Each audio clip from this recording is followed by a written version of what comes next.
Everyone. तो अभी arthritis का ही टॉपिक चल रहा है कंटिन्यू। उसमें आप लोगों को आई थिंक गाउट की वीडियोस देखे होंगे, चेक किए होंगे आप लोग।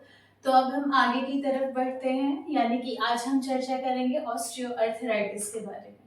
यानी कि किसमें ऑस्टियो अर्थराइटिस कंडीशन देखने को मिलती है, क्या एज फैक्टर्स हैं और क्या क्या कारण हैं।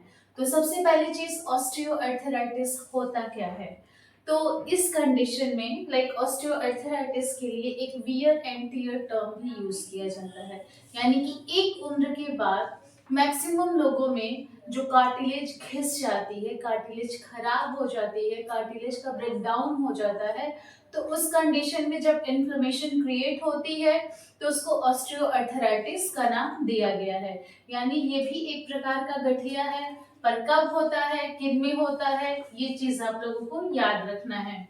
जैसे कि कौन सी अफेक्टेड जॉइंट्स हैं, तो जैसे कि वो नी जॉइंट भी हो सकती है, फिंगर्स की पीआईपी एमआईपी डीआईपी भी हो सकती है, एंकल जॉइंट भी हो सकती है, या फिर कोई पुराना चोट लगा हुआ, या फिर पुराने फ्रैक्चर्स, जैसे कि मानिए किसी को शोल्डर का फ्रैक्चर हुआ था, या फिर किसी को नी फ्रैक्चर हुआ था। अब प्रॉपर क्योर नहीं है, प्रॉपर ध्यान नहीं दिया गया, वर्कआउट सारी चीजों को परफॉर्म नहीं किया गया, आगे चल के मे बी जब एज 60-65 एबव पहुंचती है तो उस कंडीशन में ऑस्टियोआर्थराइटिस देखने को मिल सकता है। तो इस चीज को बेहतर तरीके से ध्यान रखना है। जैसे कि अब मैंने आप लोगों को बताया ऑस्टियोआर्थराइटिस के लिए इसको वियर एंड टियर के नाम से जाना जाता है। जैसा कि अब आप लोग स्क्रीन पे एक डायग्राम देख रहे होंगे जहां पे आप लोगों को जोड़ विजिबल हो रहा होगा। तो सबसे पहली चीज जोड़, यानी कि जॉइंट्स का फॉर्मेशन। दो या दो से ज्यादा जब हड्डियां मिलती हैं तो वहां पे जॉइंट का निर्माण होता है, यानी कि जॉइंट फॉर्म करता है। ओके, दो हड्डियां हैं, अब आपस में घिसेंगी। बीच में मैंने आप लोगों को पहले भी बताया था, मैं आज भी बता देती हूँ, कार्टिलेज उपस्थित होता है जो लुब्रिकेशन का भी काम करता है, शॉक एब्जॉर्बर भी होता है जो यहाँ पे इम्पोर्टेंट रोल प्ले करता है। और आप लोग यहाँ और भी बेहतर तरीके से अगर देखना चाहें तो आप लोग देख सकते हैं, यहाँ पे जॉइंट की फर्दर अपनी स्पेस भी देखने को मिल रही है। अब समय के साथ साथ होता क्या है, जैसे जैसे हमारी एज बढ़ती है, फिजिकल एक्टिविटी तो ऑब्वियसली होती ही रहती है, और एक उम्र के बाद चूंकि जैसे हमारी फिजियोलॉजी चेंज होती है, एनाटॉमी चेंज होती है, तो ये जॉइंट्स भी धीरे धीरे कमजोर होने लगते हैं।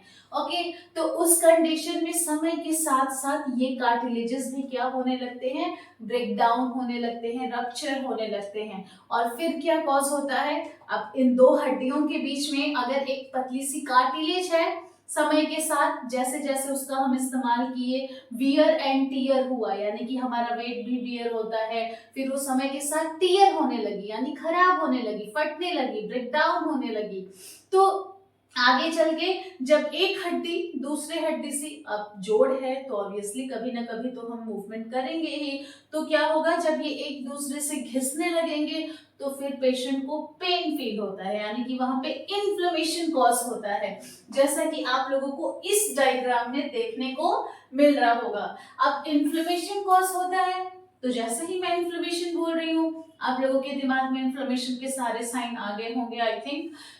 पेन भी पेशेंट को फील होगा, रेडनेस भी होगी, हीट भी होगा, लॉस ऑफ फंक्शंस भी होंगे, और अगर उस पर्टिकुलर जॉइंट को पाल्पिटेट किया जाए तो वहां से हीट पेशेंट में फील होती है, दर्द बहुत ज्यादा देखने को मिल सकता है। इवन समय के साथ साथ जैसे कि एक पेशेंट है, मैं आप लोगों को रिस्ट पे एग्जांपल दे रही हूँ क्योंकि ये अभी आप लोगों को प्रॉपर विजिबल है।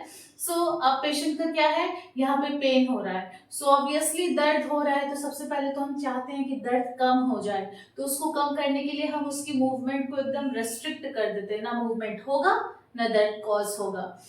जैसे ही मूवमेंट को रेस्ट्रिक्ट किया गया, समय के साथ साथ जो जॉइंट की अपनी फ्लेक्सिबिलिटी है वो क्या हो जाएगी, डिक्रीज हो जाएगी, यानी कि स्टिफनेस होने लगेगी, लचीलापन कम होने लगेगा, एक अकड़न, एक जकड़न पेशेंट फील करते हैं। और मोस्टली लाइक हिप बोन हो गया, कमर का रीजन, या फिर जो क्या कहते हैं नेक सर्वाइकल का रीजन है, या फिर जो नी जॉइंट है, यहाँ पे ये पेशेंट्स में देखने को मिलता है।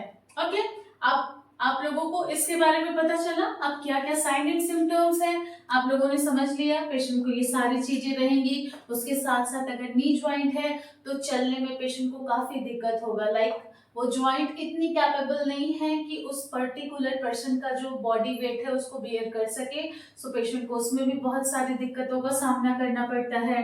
बाकी कारण के बारे में चर्चा करते हैं, यानी क्या कॉजेज हैं। तो यहाँ पे या तो ये भी हो सकता है कि पेशेंट को पहले कभी हिस्ट्री थी, कभी ऐसा फ्रैक्चर हुआ था, कभी कोई इंजरी आरटीए हो गया था, या फिर एक एज के बाद प्रॉपर न्यूट्रिशन प्रॉपर डाइट की चीजों को ध्यान में नहीं रखा जा रहा है, तो भी ये कॉज हो सकता है।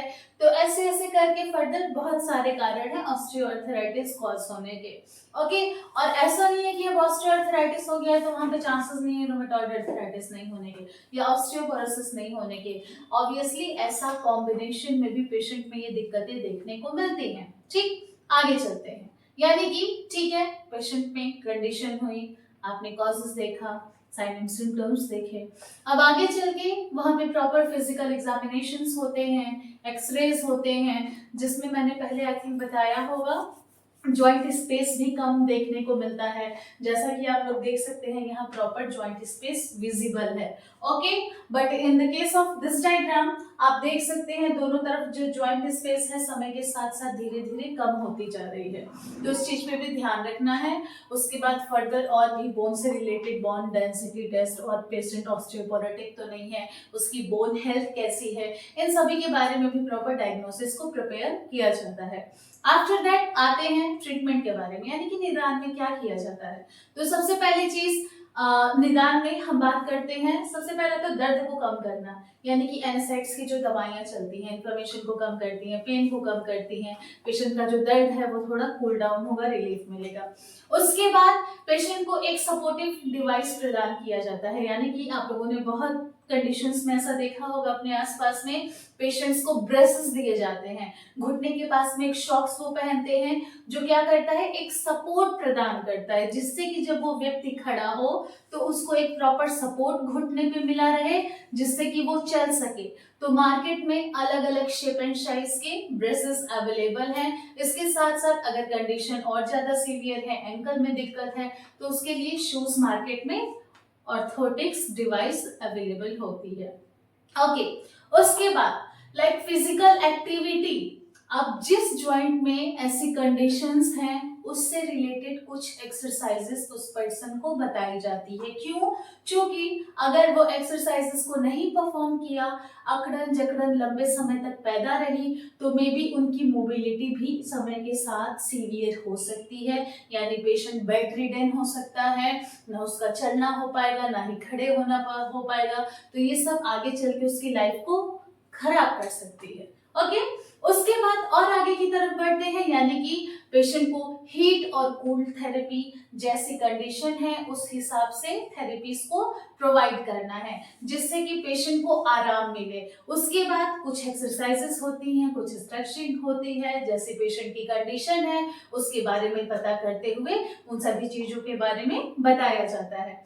और लास्ट ऑप्शन होता है, अगर पेशेंट दवाओं से, फिजियोथेरेपी से, प्रॉपर ट्रीटमेंट प्रोटोकॉल से उसको आराम नहीं मिल रहा है, इवन सपोर्टिव डिवाइस से, तो लास्ट ऑप्शन होती है सर्जरीज की। जैसे कि आप लोगों ने सुना होगा TKR, टोटल नी रिप्लेसमेंट, उसी तरीके से आप लोगों ने सुना होगा THR, टोटल हिप रिप्लेसमेंट। तो ये अलग अलग सर्जरी प्रोटोकॉल्स हैं जिसमें आर्थ्रोप्लास्टी की जाती है, सर्जरी प्रोटोकॉल फॉलो किए जाते हैं। फिर पोस्ट सर्जरी पेशेंट की प्रॉपर रिकवरी रेट देखी जाती है, उनको सिटिंग करना, स्टैंड करना, वॉक करना, सारी चीजों को सिखाया जाता है।